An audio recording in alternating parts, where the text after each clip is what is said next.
But I'll tell you one other thing that I think is actually going to be a huge benefit, which is the efficiency of information online allows for correct information quicker. Right.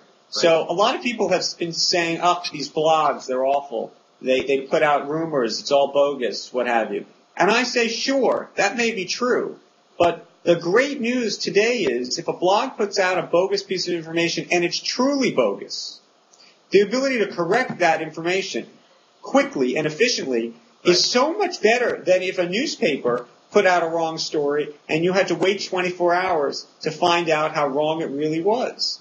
And that to me is actually quite an extraordinary sort of shift in how the media and the markets will combine. So as a reporter, I guess in old journalism that deals in new journalism, how has that affected the way that you source and get your stories? Because I agree with you. I could see, you and I, this is the first time we've talked face to face, but that's the beauty, I think, of social media and Twitter is that we're able to connect and make more sources, especially for you in the media biz and the journalism biz.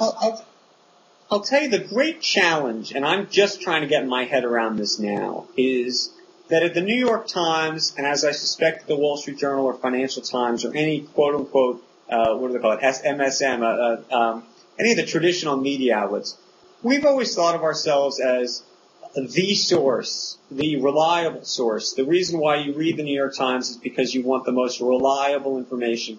Right. And in fact, while we try to get it to you first, we want it first and reliable. In some cases, we might be second and reliable, but you, the dear reader, will accept that because you care about the veracity of the report being 100% accurate. Right. In this new world, one of the things that I find so interesting is that every reader has become their own reporter.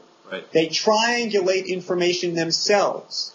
There is almost more value put on the news, whether it's right or wrong, so long as it's new. Right. Because the reader is prepared to go to 2 or 3 other places to say, okay, well, this is right, and this piece is wrong, and this is why it adds up, and you're seeing that, by the way, with how the Tiger Woods scandal unfolds. Right. There's one piece on CNN.com, then you go to ESPN.com to see what they have to say. TMZ's got a different take, and you go to all 3 because you're curious how they're looking at it.